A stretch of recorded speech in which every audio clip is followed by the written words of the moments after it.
अधिकारियों के साथ बैठ करके आज की सरकार का फाइनेंशियल स्टेटस देखते हैं तो सारे के सारे सरकारी खजाने खाली दिखाई देते हैं। मैंने भारतीय जनता पार्टी की सरकार के शपथ ग्रहण से पहले ही ये भविष्यवाणी करी थी कि भारतीय जनता पार्टी की सरकार कोई ना कोई बहाने जरूर बनाएगी काम ना करने के, अपने वादे ना पूरे करने के। नमस्कार, मैं हूं पंकज भार्गव। दिल्ली में महिलाओं से किया वादा कैसे होगा पूरा? कैसे महिलाओं को मिलेंगे 2500 रुपए हर महीने? क्या आम आदमी पार्टी ने दिल्ली का खजाना खाली कर दिया? ये कुछ सवाल हैं जिनका जवाब दिल्ली पूछ रही है। दिल्ली की नई मुख्यमंत्री रेखा गुप्ता ने हाल ही में दावा किया कि पिछली आम आदमी पार्टी सरकार ने राज्य का खजाना खाली कर दिया।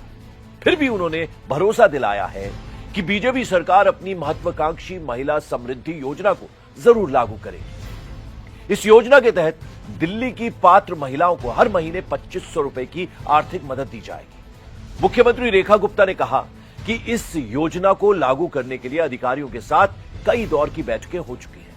हालांकि उन्होंने ये बात भी मानी कि मौजूदा वित्तीय स्थिति चुनौतीपूर्ण है, फिर भी सरकार इस योजना को लागू करके ही रहेगी। दिल्ली में इस योजना को लागू करने के लिए सरकार को कितने पैसे की जरूरत होगी, ये एक बड़ा सवाल है। दिल्ली में करीब 38 लाख महिलाएं इस योजना के लिए पात्र हो सकती हैं। हर महिला को हर महीने 2500 रुपए दिए जाएं तो प्रतिमाह खर्च 950 करोड़ होगा। सालाना खर्च 11,400 करोड़ होगा। यह राशि दिल्ली के मौजूदा बजट 77,000 करोड़ रुपए का लगभग 15% है। अगर दिल्ली सरकार इस रकम को अपनी मौजूदा आय से पूरा नहीं कर पाती तो उसे कर्ज लेना पड़ेगा। पिछली आप सरकार के दावे के हिसाब से दिल्ली एक रेवेन्यू सरप्लस राज्य था।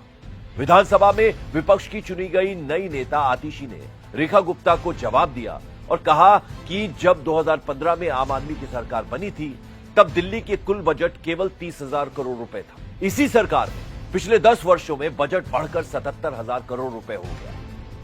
आपने आरोप लगाया कि बीजेपी ने सरकार बनते ही वादे पूरे करने की जगह बहाने शुरू कर दिए हैं। अब जरा समझिए कि दिल्ली सरकार के पास अपनी आय बढ़ाने के लिए स्रोत क्या है। Tax collection, VAT, stamp duty और मोटर वाहन टैक्स जैसे राज्य टैक्स दिल्ली के आय का बड़ा हिस्सा है। दिल्ली में अब केंद्र और राज्य दोनों बीजेपी की सरकार है, इसलिए डबल इंजन सरकार की वजह से सीएम रेखा गुप्ता को उम्मीद है कि उन्हें केंद्र से मदद मिलेगी। लाइसेंस फीस, बिजली बिक्री से आय और दूसरे शुल्क से खजाने में पैसा आता है। जरूरत पड़ने पर सरकार बॉन्ड्स जारी कर या वित्तीय संस्थानों से कर्ज ले सकती है। बीजेपी 26 साल बाद दिल्ली में सत्ता में वापस लौटी है। जनता से किए वादे पर उसे खरा उतरना है। इसीलिए वादों को पूरा करने की चुनौती एक बड़ा चैलेंज है। महिला समृद्धि योजना महिलाओं के लिए आर्थिक सहायता का वादा है और बीजेपी की विश्वसनीयता की भी परीक्षा है। क्या यह योजना समय पर लागू होगी या वित्तीय चुनौतियां इसे रोक देंगी, ये आने वाले दिनों में साफ हो जाएगा।